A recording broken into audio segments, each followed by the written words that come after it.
So this is probably going to be the toughest place to start, since I heard the students have been up 2, 3 in the morning, and I bumped into 5 in the morning, and I bumped into a student this morning.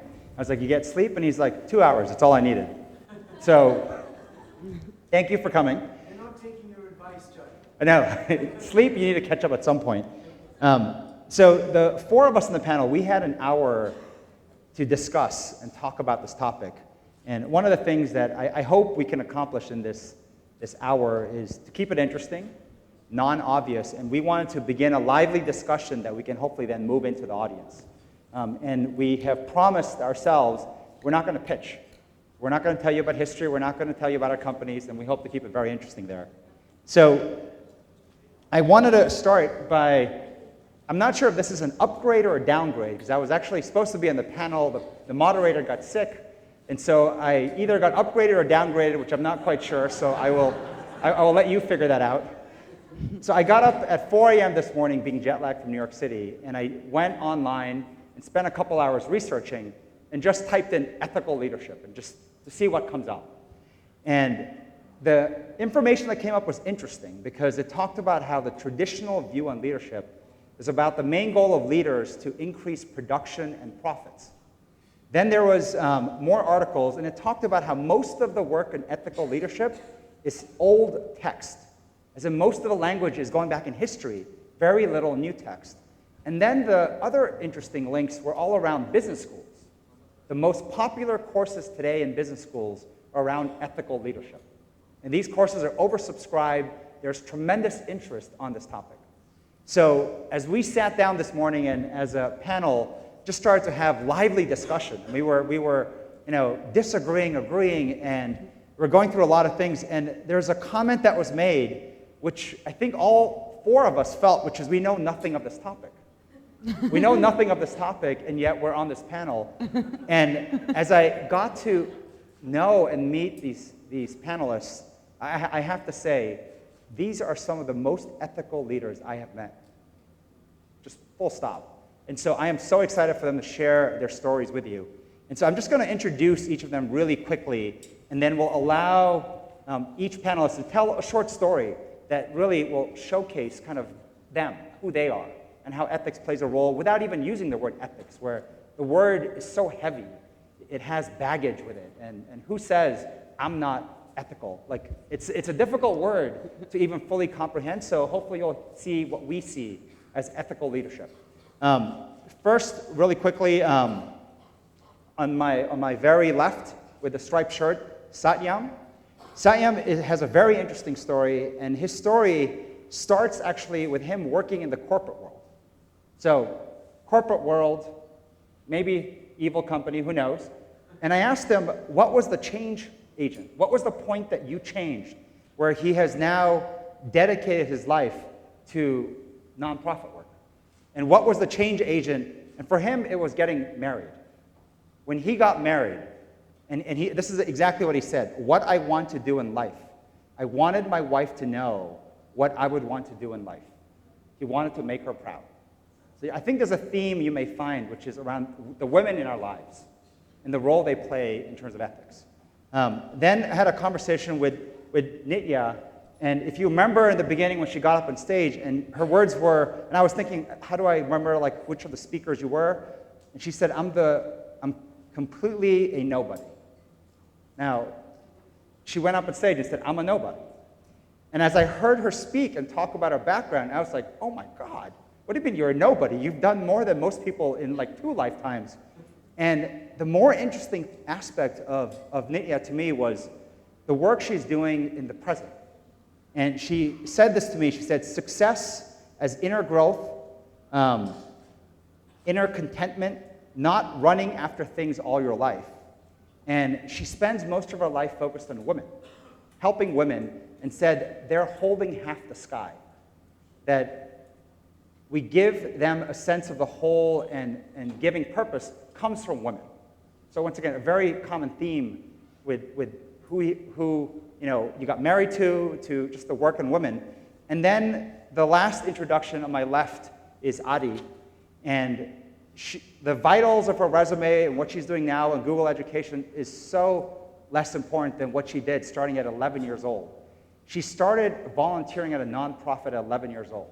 My first reaction is, who does that? At 11 years old, I'm busy trying to buy candy or go play sports. She volunteers at a nonprofit, and something profound happens. She bonds with this kid at the nonprofit who had cerebral palsy, a learning disorder. And they bonded so closely, they almost became brother and sister. And she saw as he grew how he was not accepted into youth programs because of his disability. And that led her to start a nonprofit at the age of 16, dropping out of school somewhere in the midst, starts a nonprofit, runs it for 10 years, still running it, 22 branches, and it's helping children. Children with disabilities have programs during the day with children in regular schools. And she is now moving to the next chapter of her life where she really wants to change the education system, helping teachers do what's right when they see children with need. And so as I spent time with the three of them, just the most amazing stories. I literally wish I could have brought this room with a camera into our hour discussion. So we'll try to recreate some of that, but would love to turn it over to Satyam and have you start by just sharing this amazing story with him as a 5-year-old boy. Thanks, Charlie. Thanks for very beautifully summing it up. As Charlie said, we are all. I heard from Mrs. Nitya and believe we are nobody. We don't know anything about this, and still we are here. More specifically for me, as Charlie got his upgrade to become the moderator, I got a chance to become a panelist, and I decided to come here because when I got to know about this group, I really wanted to be challenged by all of you. Of what I share, I really want to be challenged about what you think about it. And really, I'm looking forward to not what I say, but looking forward to what I can hear from you, which can help me also grow. And when we talk about this whole growing exercise, I was sharing with Charlie also, this goes back when I was 5 years old. I'm sure many of you would have heard about the Uttarakhand debacle which just happened. Near Kedarnath, there's a place 17 kilometers from Rudraprayag where there was no road, no electricity, which is where I was brought up. And I had never seen ice cream in my life. And then once my parents took me to a town and showed me an ice cream which was for 25 paisa. Then I went back, and one fine day we used to have a small temple in our house. There was a 25 paisa kept there, and I took that paisa. And then my father told me, why did you do this? And I was a 5 or 6 year old. I said, because nobody was watching. And my father is a teacher, you can understand, for every time he used to give me a lesson, but I just don't forget this because it is a very important connect to what I believe ethics in life is. So when I said nobody was watching, he said, your true character comes out when it is dark, when nobody is watching you. So remember this in life, that is what will make you a true leader and ethical leader. And then he said, but why did you pick this up? Nobody was watching, but what was the need? I said, I wanted to buy an ice cream. He said, second thing, there would always be temptations in life. Either you can give up to those temptations, or you be strong and you be the right person. I said, okay. And then being a child I said, that's okay. I mean, you're telling me that when nobody's watching, then the true character comes out, there should not be a temptation, but can I do it just once? And what he told me was, he said, with temptation comes a temptation to do an exception once. And once you do it once, then you're gone. And for me, therefore, every time I think of ethics, it is when nobody is watching you, do you have the ability to differentiate between what are your rights to do something versus what is right to do in life? We always have options. You can do 10 different things. But can you make a moral, conscious choice of doing only those things which your consciousness at that point of time, in that context, allows you to do? That is, for me, was ethics, number one. Number two, there would always be temptation to go beyond that and get that thing extra. And it happens to all of us. Charlie said, we're all humans. If we be true to our hearts, have we been ethical all the time? And how do we define ethics? Probably not 100% of the time. But how much can you control your temptation is the true leadership somewhere, I guess. And every time that temptation comes, the whole idea of just taking that one extra exception, I'll do it once, I'll not do it twice. But you take that exception and you're gone. And this is where I'm just trying to summarize ethics for me is the ability to differentiate between what are your rights to do versus what is right to do. And Mrs. Menon is here, she's an expert on Indian scriptures, but I just remember a very small thing. In Mahabharata, probably some of you have heard about it, Duryodhan was never considered as a good guy, but if you look at, he never did anything against the letter of the law. He would always stick to that. And every time what he was defying was the spirit of the law. Whereas if you look at Krishna, he would always go by spirit of the law, probably not by letter of the law. Right. So when somebody is not watching you in that darkness to avoid that temptation and not going for the exception, probably defines what can be ethical behavior for us. I would look forward to hear more stories and get engaged in a discussion. But more importantly, get challenged, get your inputs on whatever we discuss. That's what I'll say. Absolutely. And I think there's a key lesson in there for both Shiv and Gauri, which is make sure we feed these kids ice cream so they don't need to get money for it. Nitya, do you want to comment on? Well, I have nothing much to say because ethics is something we cannot be taught. And it's something innate. And like everything in the universe, I think ethics and altruism are variables and contextual, relative. Therefore, there's no definite take on ethics. What is ethical to me need not be ethical to somebody else. Cross-culturally, we have different patterns of ethics. In the economic world, where the civilization is predominated by the survival of just the human race, ignoring the mutuality and the interrelationship with the planet, I think the ethics that we practice in the name of progress is definitely dysfunctional. That's my take. And very species-centered, like a cancer cell living on other cells. I think we are the brain cells of this universe living on other species, one. And two, I don't think there is good or bad. I only think there are possibilities. I believe in human flexibility and not in human incorrigibility. This is my take on ethics. Okay. That's great. Adi, you want to add a little to your point of view on ethics and leadership? I don't have a take on ethics, but I have a take on other stuff, so I'm going to use it. Use it. It's our panel, so. Yeah. Yes, actually, I would like to share with you my personal story. Last time I was here in India, it was 5 years ago. I was traveling for 6 months, and we were just talking about it before we were on stage. We went on stage, and I told you that for me, coming back to India was I was terrified. Because the last time I was here, I lost two of the closest people in my life. And one of them was the kid that you mentioned. Like you said, when I was 11 and a half year old, I started volunteering in a nonprofit in Israel. And I used to work with a kid that had CP. He couldn't walk and he couldn't talk. And basically, physically, he couldn't do anything by himself. I came to his house when he was 3, and we fell in love. And at that time, my parents got divorced, and I had a lot of financial difficulties in my house. And this kid, his name was Kfir, he became a family to me.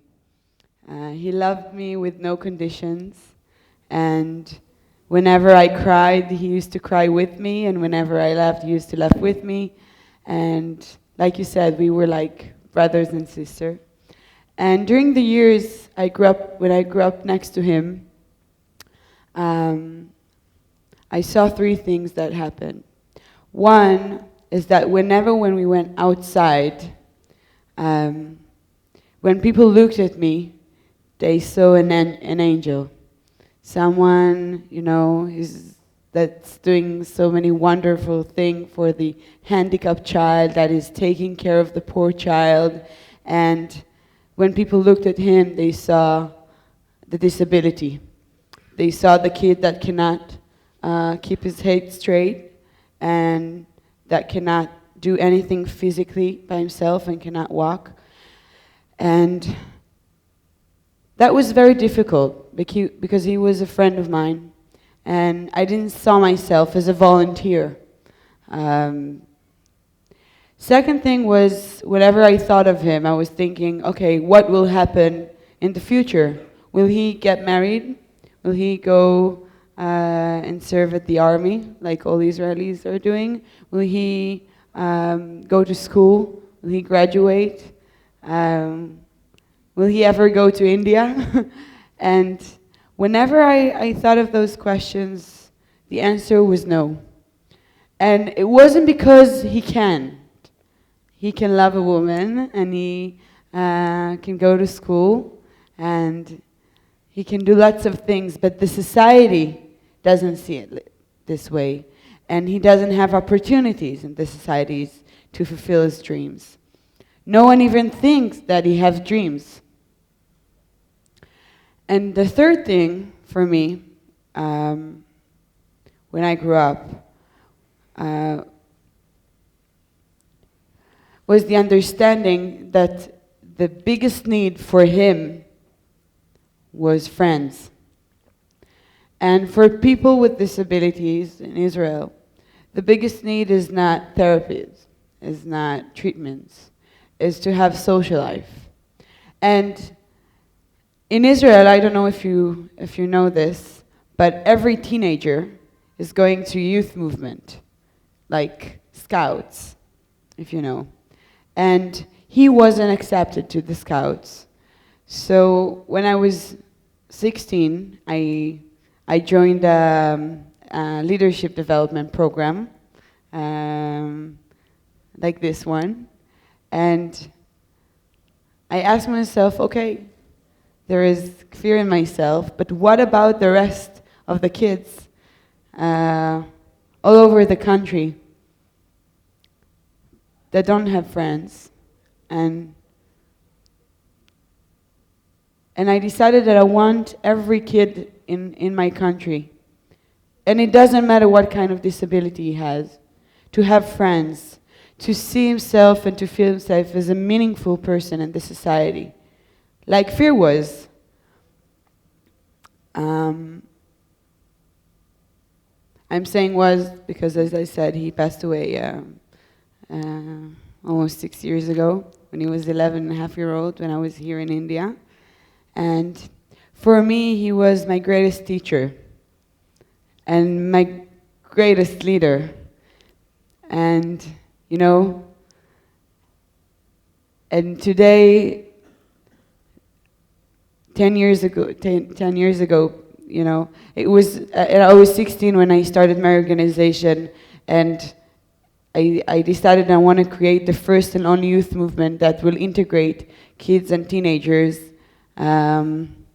with regular kids like myself, like I was, and I wanted them together to do for the society. And like you said, today we have 22 branches all over the country. Each one of those branches was established by a teenager, a 15, 16-year-old kid. And if I can say, in 2009, we got the presidential award from our president, Shimon Peres, for leading social change in Israel. And for me, each one of the kids in Crumble Wings is a leader, is an ethical leader. And I know, and I'm sure that if we will only have the opportunity, and we'll have the chance, and we'll get people the chance to do something, and it doesn't matter what it is, as long as it fits their passions, then they'll be able to create a change. That's great. I think one of the things you said that struck me was this whole society doesn't see it this way, and that prevented, him from being able to pursue those things. So I'm going to flip my hat really quick, because I was supposed to be a panelist, so I had prepared a couple intro stories as well. And it was one, just from my view of ethics from a self perspective, and the second from a group perspective. And the group, I think, really relates to sort of your example of society and kind of how you can mold that. So from the very beginning, one of the things that we did in our company was really search for, trying to understand what is success.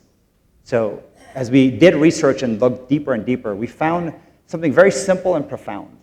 For every single one of us, success is making both your father and mother proud.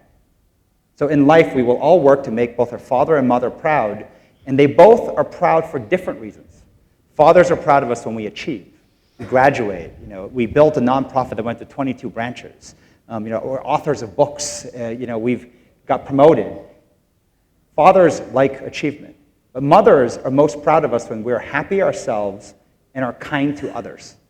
And it's this balance of the two that I believe creates ethics. So I have a personal story really quick on a self perspective. So when I was a child, growing up in Nigeria and West Africa, I was 6 years old when we got there. And we lived in this campus with 100 different families from 40 different countries who were all scientists doing agricultural research. And everyone's house was filled with wild fruit trees. If you ever see wild fruit, they're like tiny fruit with like no juice. I mean, this is like the worst fruit you can imagine. And the campus has been around. And so 3 years into living in Nigeria, my mother goes to the market, buys mangoes and tangerines and oranges, and starts drying the seeds. And then one day when I'm 9 years old, I see her digging a hole in the ground and planting mango trees, orange trees, papaya trees. And I come out like furious. And as a 9-year-old, I look at my mom and say, "You are so foolish. We're going to be gone in 2 to maybe 5 years. Trees take 10 years to grow. Why are you planting seeds for trees?" And she looks at me and says something so simple, which is, because it's the right thing to do. It's the right thing to do, and if you look at every house, the reason why they don't have any good fruit is because no one's done this. So whether we are here or not, it's the right thing to do, plants the trees. We lived in Nigeria for 17 years. The later half of the time, I spent so much time hearing from others about this genius mother I had, the only mother who had the insight to think so far in advance, plant trees, and we had fruit that literally made our house look like Adam and Eve and the garden early on. I mean, it was crazy. So it's a lesson I've stuck and kept with me, which is do what's right. The second story is around group and this comment you made about society doesn't see it this way. A very close friend of mine I met recently over the last couple of years, guy I became close friends, is a guy by the name of Wes Moore. So Wes Moore wrote a book recently called The Other Wes Moore. It became a New York Times bestseller. And Wes Moore, incredible background. He Rhodes Scholar, White House Fellow. He became a captain of a platoon in the Army. He actually has a show now with Oprah Winfrey, so amazing accolades. And one day, he picks up the paper, because he grew up in Baltimore, his single mother, in a very poor neighborhood in Baltimore. And he sees that there's a guy with the exact same name, Wes Moore, who literally was arrested for robbing a jewelry store, shot a man, and just got sentenced to life imprisonment. Exact same name, and when he reads, everything's the exact same. They grew up in the exact same neighborhood. They're both single parents, came out of poverty. And so it struck him, and he started writing letters and corresponding, and spent 10 years then visiting this Wes Moore in jail. And he had this profound conversation one day with him. So the Wes Moore I know asked the Wes Moore in jail, are we a product of our environment? Right? We grew up in neighborhoods, single mothers, poor. Are we a product of our environment? And the Wes Moore in prison said the most profound thing. We're not a product of our environment. We're a product of our expectations. We are a product of our expectations. Everyone expected me to be a drug addict. Everyone expected me to eventually shoot someone, end up in jail for life, and that's exactly what I became. And they furthered their discussion and said, well, how do we change our expectations of ourselves? And what they came to very quickly is who you surround yourself with. Your mentors, friends. The better half of Shiv, Ms. Kemka, said something very simple to me this trip, which was, we are the sum of the 5 people closest to us. And you make that choice. You can choose who you surround yourself with. You can choose to surround yourself with people who stroke your ego, tell you you're great, or you can choose to surround yourself with people who say, you can do better than that. I expect more from you. And the Westmore I know did exactly that, and he ended up becoming what he is. The other Westmore is in life imprisonment. So I thought it was just an interesting segue to what you said. But I'd love to go back to a discussion we had up there to where we talked about war, men at war, and this notion of ethics with war. And we'd love for you to share some of the discussion we had there. No, my question is ethics. I come from a culture where the Bhagavad Gita is considered a primer for anything and everything, justify anything and everything. There, we are given instructions on evolution in a battlefield. And when Arjuna wanted to be the peaceful guy, leader walking out of war and let him take the land, Krishna insists that he should fight the war. Now, many of us, I heard, even Gandhiji, could not tackle this problem of why violence? Why violence? And that too, a kind of Gandhiji respected and called the Gita his mother. How is it that he could not understand the ethics behind Krishna coercing Arjuna into war by sweet-talking him and bringing him back to his, what do you call it, the chivalrous, like the Roman knights and all, the Kshatriya, dynamics in him. So I was told by my teacher that it's because Gandhiji still continued to see us as name and form, and Krishna only saw us as souls in a form. And when we're upstairs, you were talking about, obviously, men at war. Men at war. And people who will say that, shooting 10 people, and this whole notion of ethics and how, we are the only society that... Yeah, ethics. I mean, say, look at us. We are the only species which kill one another. There's no war amongst the animals or other, is there? Yes. No, it's absolutely right. We're the only species... So, how do you justify war? Where's ethics? What ethics do we have? Are we going to get rid of wars?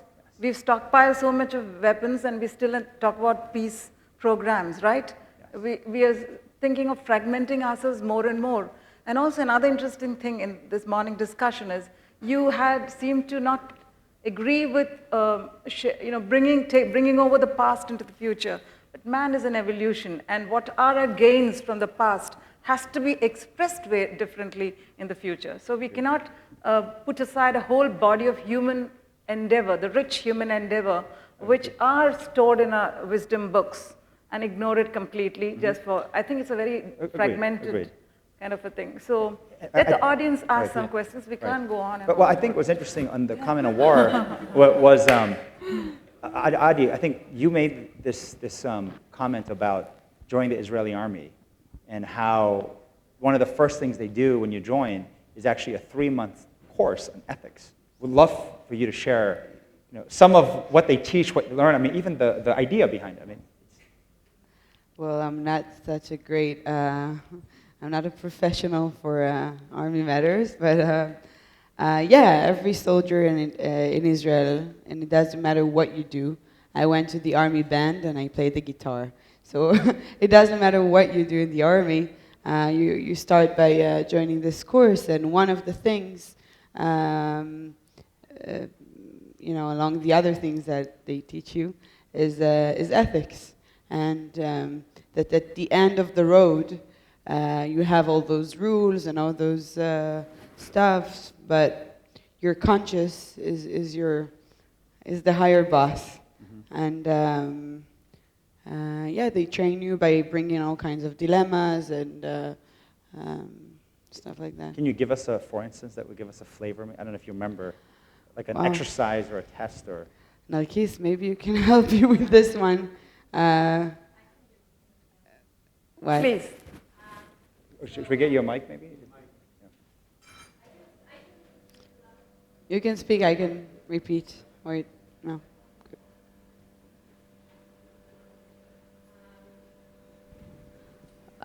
Okay, so I think one thing to remember is that most of your commanders, you're coming to the army when you're 18, they're like 19, okay? So it's not like you're speaking with people that are, Basically, they're doing what they've been told. And I remember a time when we were speaking about the Second Lebanon War, and she explained us the rationale of the war, and there's no such thing, right, like you said. And one of the things she said, and this war was horrible, like soldiers didn't have what to eat. It didn't make any sense.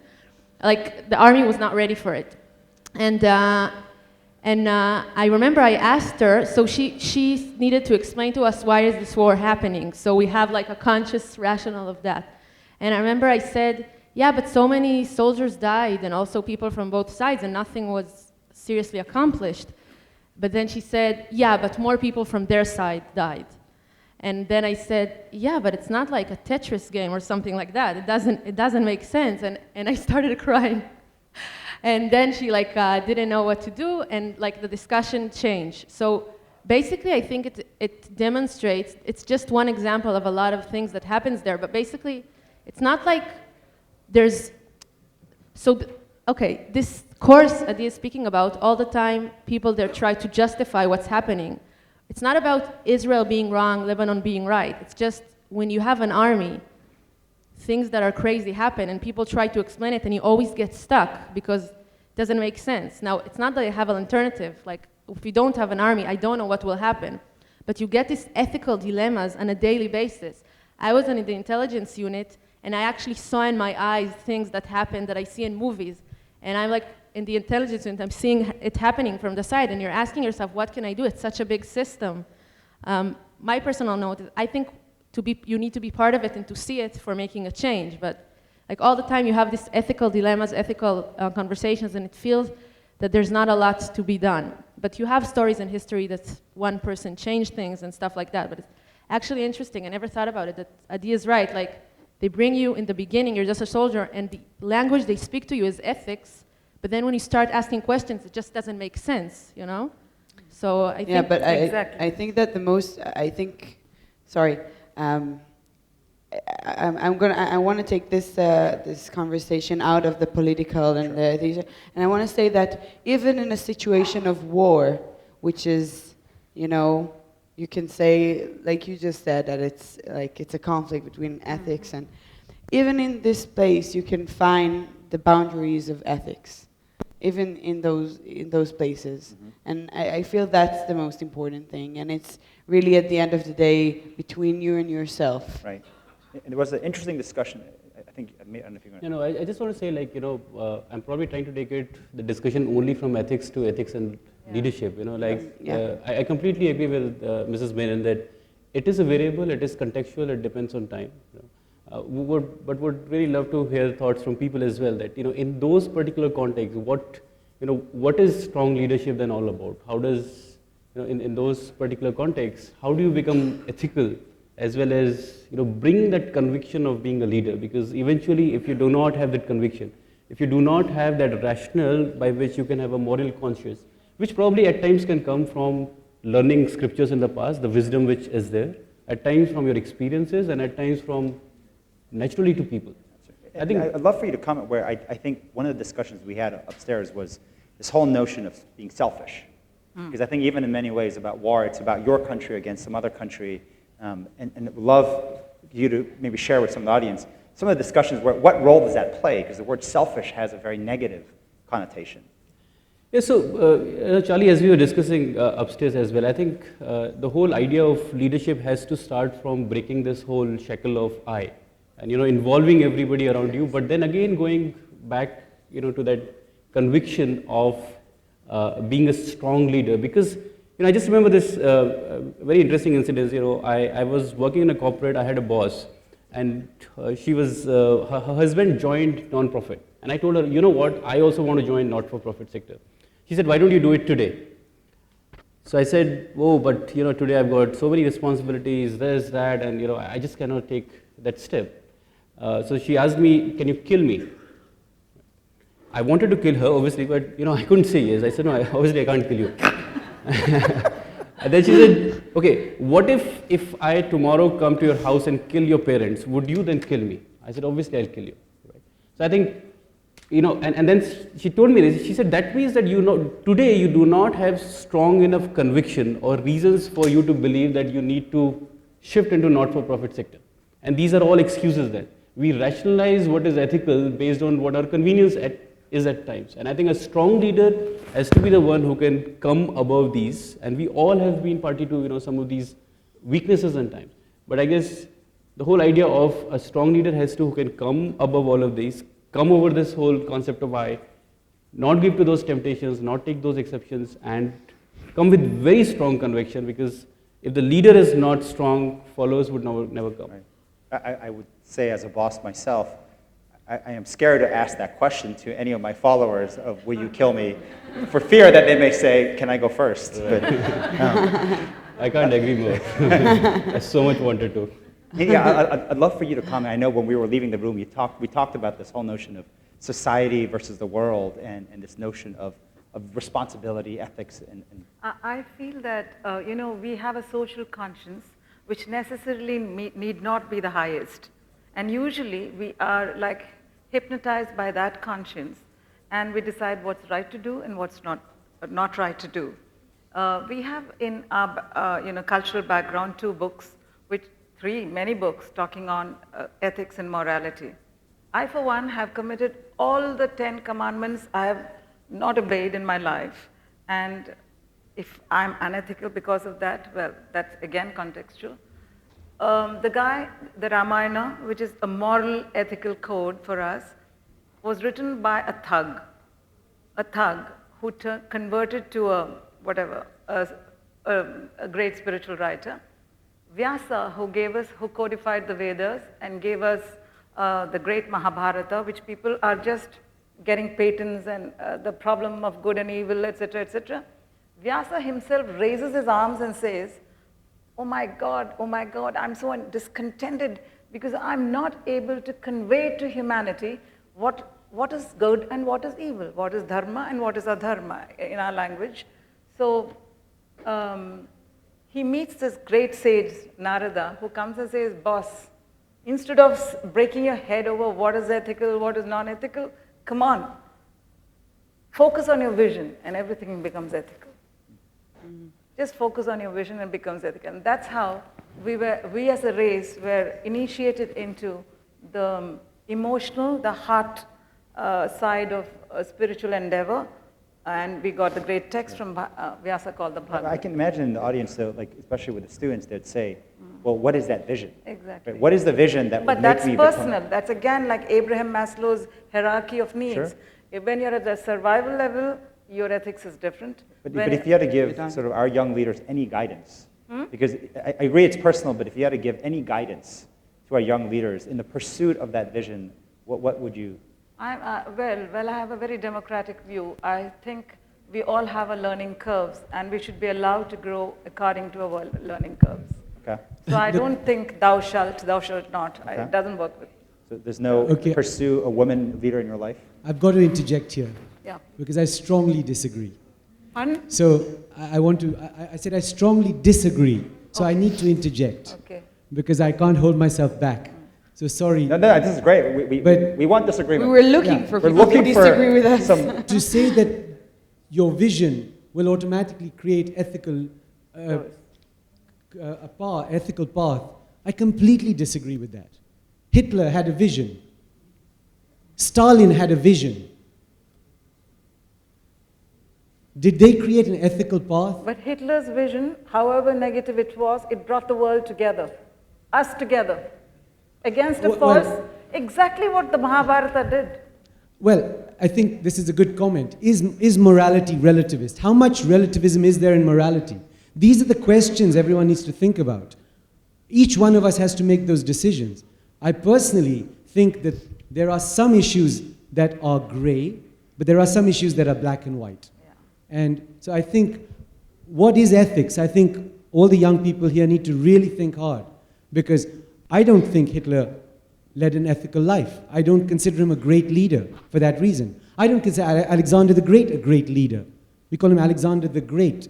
I consider Gandhi a great leader.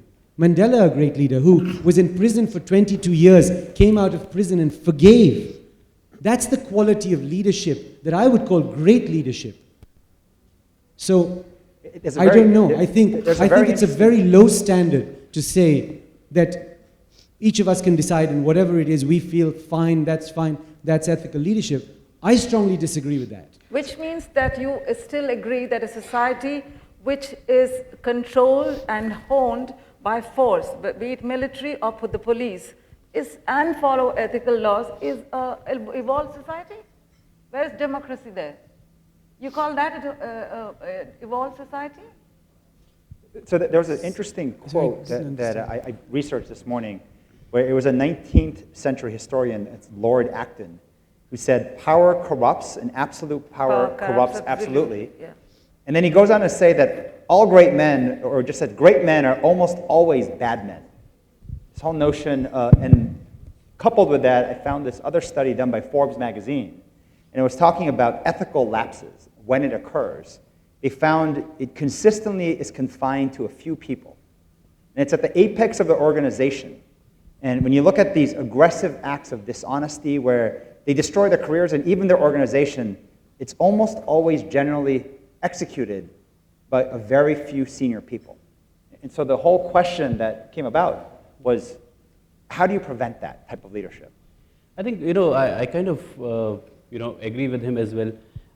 I generally don't think that, we should rationalize even goodness and badness, because, if you get into that path, you can rationalize anything in the world, right? Then there should be no concept of good or bad, Where I agree with Mrs. Menon is at particular point of time, I think there has to be a common intelligence of the society which has to decide this is good, and people have to then live within those boundaries. You cannot at a particular, otherwise, we're going towards what a jungle raj can be, right? Because then everybody is right, everybody has a right way to do it, and everybody can probably rationalize it, right? So when you're talking about vision, I think in this particular context, what should be the vision which is for the common happiness of this world as a whole, where certain laws, certain rules have been decided, and people do stay to those and do not give to those temptations, because every time we give to one temptation, as you said, power corrupts, we would have a very corrupt society. So are we going towards a corrupt society, or do we want a better world for us? Is a choice that all of us have to make. And I strongly believe that if we do not have that conviction to say what is right, what is wrong, and then stay to those right things in right ways, we are actually going towards a very, very dangerous side of it, where a complete democracy then can also be an evil democracy, that let your evil thoughts come out and do whatever they want to do. But if I may challenge that a little bit, it sounds like you're almost avoiding it sounds like avoidance, like sort of, black and white, no, yes and no, no, but like sort of saying there is, there is bad and there is good, there's evil, but you're saying in some cases where evil is good, like Hitler, if you try to argue that Hitler actually... We're just looking at the other side. We're not saying Hitler is good or bad. I'm saying you bring about so much of destruction anywhere it's not good. But like Mr. Khemka said, but then you see, we have to see both sides. We bonded, though we were British colonies, we bonded to go against Hitler. Well, the Jewish want to say something. Yeah, this we're building up to. The way I see it is that there is bad, and there is good, and there is evil, and the way I see it personally. And, it doesn't matter now, we can discuss, we can have a whole discussion about Hitler. By the way, he was vegetarian. Vegetarian? Yes. Of course. So we can have a whole discussion about Hitler and, his morals and, or being, one of the most evil and, leaders in the history. I want to go back, if I might, to what you said. I feel that if you want to lead, it starts with the vision, all right? For me, when I was 16, I didn't even know to say the word vision. I didn't know, I learned this word vision when I was 20, but I knew that I want to create something different. I knew that I want children in my country to have childhood, simple childhood, and it starts if you want to lead. And I didn't know to say. I didn't want to say to. I didn't know to say to myself that I want to lead even, right? But I wanted to do something different, and I want to create something different, and it starts with a vision.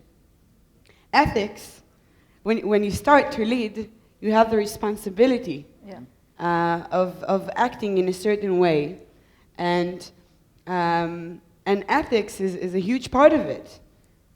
Because personally, I cannot do certain things because I lead a big community in my country, and it will be unethical for me to act in a certain way. And I take this responsibility once I decide that I want to create a difference in my country. But the part I think that's interesting There's is a this comment. So we'll open up the questions in 1 second. But just real quick, I know we talked about this whole, what history plays in all this. And I think it's fascinating where you talked about vision, yet when I think about really your story, the 11-year-old, that you got to know, that was the source of your vision. Like if that was not in your life, that it was not in your history, it would be no, drive, motivation, sort of the grit to. Yeah, so it goes back to selfishness. Right. I feel that, on one hand, I had fear that this kid, and I knew that I want to create something different, Sure. and I saw the lack of social life for kids and children, teenagers with disabilities. But on the other hand, I had my needs, and I had the personal place that I came from, and I wanted my parents to be proud of me, and I wanted to create a place when my father could see himself as a meaningful person, and I wanted to create a new family for myself because I didn't have a family at that time. So you can say that everything came from a very selfish place, and I would agree, by the way, because I think it goes together, and it's how you use your selfishness and what do you do with it, right? I think we have a lot of questions, audience. You want- Yes, sir. This is a follow-up on the questions on soldiers. I'm a former soldier, a proud one at that. I'm giving a context, a situation to the panel. He's a young army officer, 25 years old, a young captain with a group of 30-odd men. He has been told that there are a group of militants in a house. This is in Jammu and Kashmir, real-life incident. He goes in there. He goes, as per protocol, goes and meets the family members. The family members have been told by the militants, they have put a gun onto their heads, if you talk about it, we'll kill you. The officer goes in, speaks to them and says, koi militant hai kya? Is somebody there? They answer no. He comes out. Within the next 3 minutes, 6 of his men are killed. Do we think about human rights? How does that young captain deal with it ethically? He's got about 2 minutes before the rest of the men are killed. How does he respond? What is the ethical and leadership issue here? I will request all the panelists to answer this question. Thank you for your time. Anyone have a? Do what is right and for a larger good. Take a decision based on what is right for a larger good. My 6 men are killed. Yes. My instant moment is I should just get the whole group of houses onto fire. Absolutely. To hell with ethics. Yeah. My 6 men have died because this lady here has said there is no militant. You have to be a Christ if you do not. That's right. So my point is, look at the other side. There is a lady there. Yeah. If she says there are militants here, she'll be killed by them or others. How does the army officer, and we have So- all so these if I human rights understand- rackets happening, how do you resolve the think you should dilemma? answer. And how do you act within those next 3 minutes? Because it sounds like the It's question's not an around- air-conditioned hall, sir. The bullets are flying around you. Yeah. I think that we can create a list of ethical dilemmas from different fields, and it will be a very long list of dilemmas, of stories of situation like the one that you presented now, which is obviously a very difficult dilemma. And I feel that there are many elements that are, especially in situation of war, or, so I can say about the army that in many of those situations you have sort of a rules to follow, because the emotional situation that you're in a specific moment is that you cannot make the right decision sometimes because of the emotions or because of you cannot see the big pictures and many other stuff. But you know something, Adi, that you said, but you know what's interesting is. I would shoot. I would shoot. So I would shoot. Colonel, I would shoot an order of. Yeah, absolutely. she likes Hitler too, though.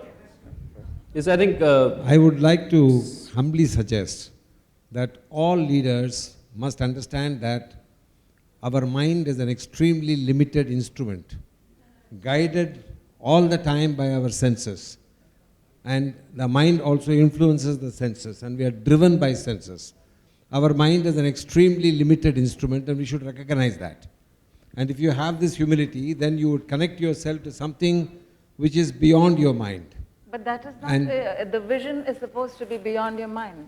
Yeah, so the vision So there's something has that, to be that Adi dictated by said. something beyond your mind, and if you will accept the idea that there is something beyond your mind, I think many of the ethical decisions Because that you our need to discussion make is very are resolved. intellectual. Yeah, yes, But I think there's something Adi said that I love, which is in the Israeli army, you said that as they teach you this 3-month course in ethics, they teach you about consciousness and how above everything, there's only one boss. But that's not true. All these laws sometimes make people make horrible decisions. Yeah, exactly. It doesn't help, okay? These rules have, like, war crimes happening because of this. So there is no logic situation when you have an army and you have a war. Like, people will do mad Yes, things. but inside the situation of war, which is a very unethical or There's a question a way back. situation, you can find the boundaries of ethics. I agree. And I feel that it doesn't, in a way, and it's not about Israeli, it's not about armies. It's a very general. It's generally war. It's I'm going to general move to thing I'm going to move to a that- question here. Maybe an after coffee talk for all the war Yeah, discussion I think it's in that corner. It's a So higher can I level. say just one thing? I think something important for me to say. I think it's very easy now to say Hitler was not ethical, Stalin was not ethical. But think about, I'm sorry, soldier. So I'm saying, I think we should all be aware to the not unethical things that are happening in the world today, okay? Yeah. In China, for example, is it ethical to work in China? Do you know what's happening in China, the strongest country in the world? Is it ethical to work with this government? I don't know, okay? I'm not saying it as a person that has all the picture, but I'm saying it as because I'm aware of part of the concentration camps that exist there, for example. So, So yeah, that's the war one, discussion one afterwards. picture. We'll continue. This is great. We have a question. Quick questions. Mr. Kim, you told us the story in which your mother said that's the right thing to do. Could you define from your perspective what is the right thing? Define the right thing for me. Second quick question to Ma'am Menon. Could you comment on contextual or circumstantial ethics, that is Paristiti Dharma? That is? Paristiti Dharma. I didn't get the last. I didn't get the Paristiti Dharma. Paristiti dharma, yeah. That is circumstantial, a particular circumstance. So I think in what I think about the right thing to do, one way I think about it, literally sometimes I ask myself, what would my mother do? Very simple question. And I think there's a purity in our moms that makes you do the right thing, even in uncertain situations when you ask, what would my mother do? And there's a balance where she cares about my happiness, but cares equally for me being kind to others. You were asking that? I would say that, you see, one thing we have to clearly understand, that we, as a human society, evolved through 3 definite principles. One is that of struggle. We still struggle against those who are, not gifted, and the ones who are gifted, how with compassion we can transform and bring them up, elevate them, let us say, and not out of arrogance, out of humility and sharing, getting all of us out of our selfish needs, let us say. And second is through the principle of cooperation or concert, which is a key thing in mutuality, let us say. And the ethics for the struggle part, ethics for the mutual part is different. And then comes the ultimate, the law of sacrifice, where it is only sacrifice and no expectation for any results. These are the three principles by which our ethical dharma changes. There's a question back there. Yeah, hi. So my question has to do a little bit with what we were discussing earlier about how society should decide or hypothetically decide that this is ethical and this is not. But what do you do in a situation where, say, your personal ethics may not be in tandem with the ethics that society has set out for you, because that way social norms are also tied in with ethics, right? So how do you find a balance, A, between your personal belief or your personal ethical thinking and what society thinks is ethical, which is something that we've sort of discussed.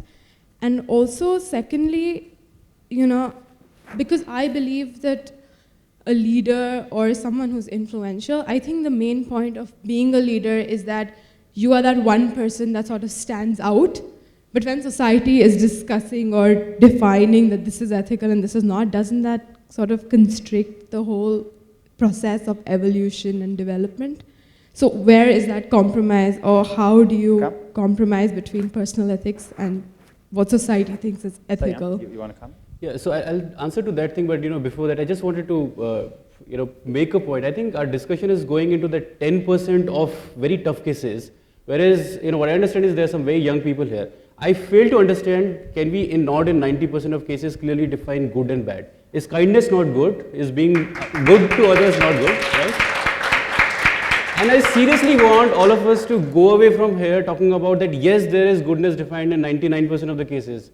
There would be this ambiguity in 1% of the cases, and you deal with it. That is where strong leadership comes in. You need to have certain value system, fight for it. Sir, if you have to fire, please fire at that point of time, right? But let's also figure out that there is a 90% solution for which we have to very strongly stand for.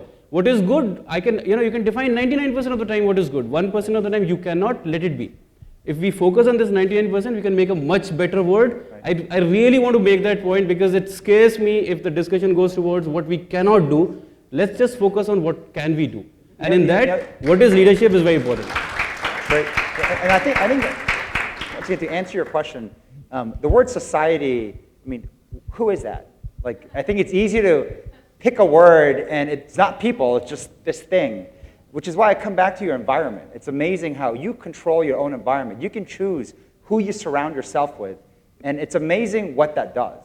Where when you look at the whole collapse of Enron, they interviewed the employees. Did you know you were doing wrong? And they said, yes, I knew I was doing wrong. But the environment was set up where it was rewarding, recognizing that behavior. And so that peer pressure made them do wrong. So I think, when I think about society, I think about the 5 people surrounding you. Make sure they are people that you would look up to. Charlie, I have a slightly different view there. I think, if you have to be a leader, don't give up to environment. You create your own value judgment of what is right and wrong. I think it's very clearly defined for 90% of the cases, and then you need to have that spinal cord to stand. And to say that with conviction, I believe this is right and I'm going to do this. And in situations which are tough, go with that gut feeling. Right? I remember these, the 2 lines of a poet, Mr. Harvansh Rai Bachchan. He says, मैं तो उनके साथ खड़ा हूँ जिनकी सीधी होती रीढ़, चाहे वो अकेले हो, चाहे हो उनके साथ भीड़. Right? It is about. I didn't quite follow that. Sorry, right? Beautiful. This poet says that this is from a follower's perspective. This is not from a leader perspective. He said, I as a follower want to stand behind a leader who has got a spinal cord which is straight, who can take decisions. Whether he's alone or he's with a crowd, I would stand with him. And I think that's where I really want to bring this discussion around leadership and ethics together. And make it more positive because we're talking about some very young people who can just change this country. Please let's look at it in a very positive way. Thank you. I'd actually recently taken a course on corporate social responsibility and ethics, which was basically 4 months of discussions just on cases like Colonel Shaker brought up. I don't really want to get into that, but what I need to sort of understand from your point of view is, Mr. Kim mentioned for him, acting ethically is like what his mom would do or what would make his father and mother proud. Are there any prescribed rules that each of you have that you sort of follow when you're faced with such dilemmas? I can start. So for me, first rule for me is I accept that in 10% of the cases I don't know what to do. I go with my gut feeling. But in 90% of the cases, yes, I have a value system. And most of the time, this ethical dilemma comes in very black and white, sir. It is not in that gray area for most of our life. So I know I don't want to be corrupt in life. I know that I want to make life of people around me better. It makes me, and the moment I take the focus from I to us, in 95% of the cases, believe me, I get an answer, right? The question can be, should I take money from someone? If it is only helping me, that's wrong. So my fundamental principle is it helping I versus us? Most of the time, moment I focus from I to shift my focus from I to us, I'm able to take a decision. I think the key to that word, when I hear corporate social responsibility, I say drop the word social. It's about responsibility. And I was just emailing my wife back and forth and telling her the pressure I felt to give a good talk, to be on the panel because of who's in the audience. And I was telling her what I was doing, no sleep because of jet lag, and she kept saying, how do you do it? And I was telling her, actually, I feel guilty because I look at what Shiv is doing. And I find out that he's up till 3 a.m. challenging you guys in your presentation to make you guys better as an individual and as a team. And it's amazing what responsibility will do. But you have to own it. You have to feel it. So I know we have to wrap up. So I want to end with an email I got from a very close friend of mine named Bob Chapman. And he's the CEO of a 7,000-person manufacturing company. And he sent me this note, which couldn't be more apropos for this discussion. So he said, people's lives are entrusted to us. We need to be good stewards of those lives. Allow them to discover, develop, share, and be appreciated for their gifts, so they can return home fulfilled and be good stewards of the lives entrusted to them. We are stewards of those lives entrusted to us. So with that, thank you very much. That was one more. Okay, just real quickly, I think this has been a great discussion. I would recommend that we talk about the temporality of ethics, because there is a social discourse that goes with ethics, and it changes, of course, over time. I mean, we were all referencing the period of World War II. What happened there in terms of the number of political deaths would be so completely unacceptable in today's context that we use it as a pivot point in history in terms of the emergence of the inviolability and the fundamental dignity of human beings. And so I think we need to think about the discourse that we're having within a temporal context and recognize that by the virtue of this conversation, that it is processual, that we are actually creating norms about social behaviors by having conversations like this. And that 100 years from now, this conversation will most certainly seem unethical by the people who inhabit the planet. Because they will say, but at the same time, they had lunch and ate animals. Or at the same time, there were people living in poverty all amidst them, et cetera, et cetera. So we can always throw ourselves into the past and project a judgment. But we also have to throw ourselves and imagine ourselves in the future and how that will change. And I think that's what pushes us to think differently about ethical matters. So thank you. Just to say that the three questions that they ask you about your question is who it affects and how, what will be the consequences in the short and long term, and what would your mother do, by the way. Yeah. Just to add, Charlie, I think there's when we talk about this I versus us and taking it to us, there's a it's a very theoretical concept because when you have to execute it, and I work for a foundation, right? When we're trying to help poor people, we want to give them suboptimal products. When I'm trying to help my own child, I want the best over there. So even when you're talking about this concept of taking from I to us, we have to assume that it is as if I have to give it to my own child. What decisions would I take? And especially when it comes to, you talked about CSR. As I said, I've worked on corporate, on CSR, and on a pure play foundation. I really wanted to share this with you that every time you look at a problem, just think of what is the best possible solution that you would have done for yourself, and then try to make it happen. And that is where your energy, your this youth would come into play and would solve problems for the country. Do unto yourselves what you have others do unto you. It's very simple and straight.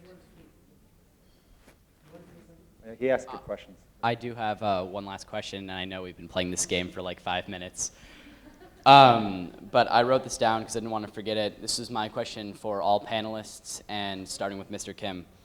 History is written by the victors. Gandhi goes down in history as a great man fighting for peace and change for the better, not an insubordinate fighting for his own agenda. George Washington was a revolutionary who founded the most free, powerful empire to rule the modern era. He isn't the tyrant who tried to end the British Empire.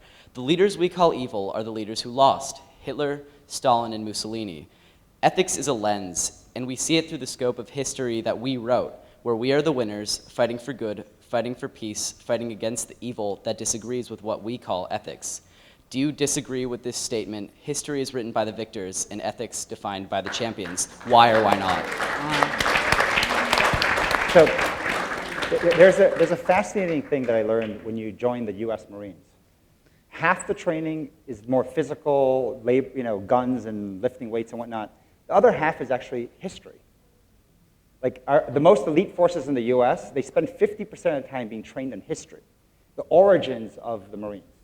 And the reason is because the longer there is history, it's a predictor of what the future looks like. If you have no history, you don't know what the future is going to be.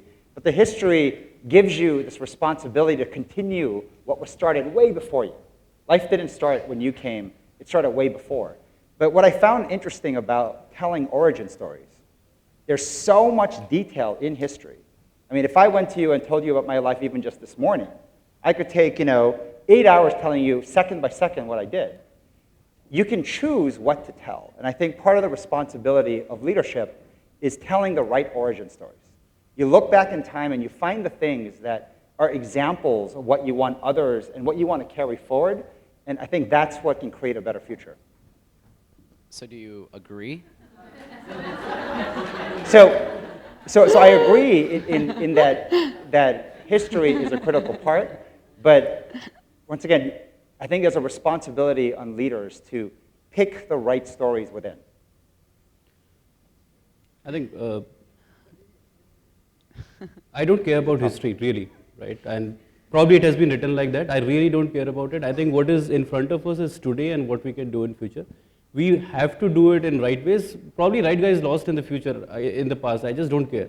That doesn't mean that I need not be right and I need not do right set of things in future. Even if you go back to history, I think, if you look at different contexts, at least in Indian mythology, I can say even the bad side who have lost, there are leadership qualities that are being talked about. But having said that, I still believe I don't know whether the statement is right or wrong, because it has to be, I come from a corporate side, whatever is past is actually sunk cost. I work with startups, last 2 years, losses, everything in red, we just don't care about that. You have to move forward. Let's talk about how can we make this society a better place.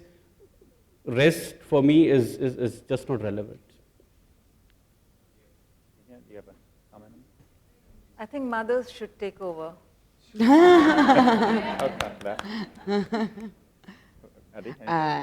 It was brilliant, man. That was awesome. Yeah, and I agree. Thank you. Thank you very much. I think we're going to kick off. Thank you so much for your inspiring moral perspective. We now present a token of our gratitude to our panelists for today. Mr. Charlie Kim,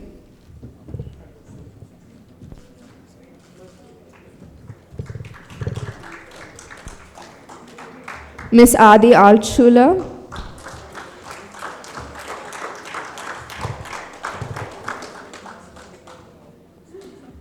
Ms. Nitya Menon,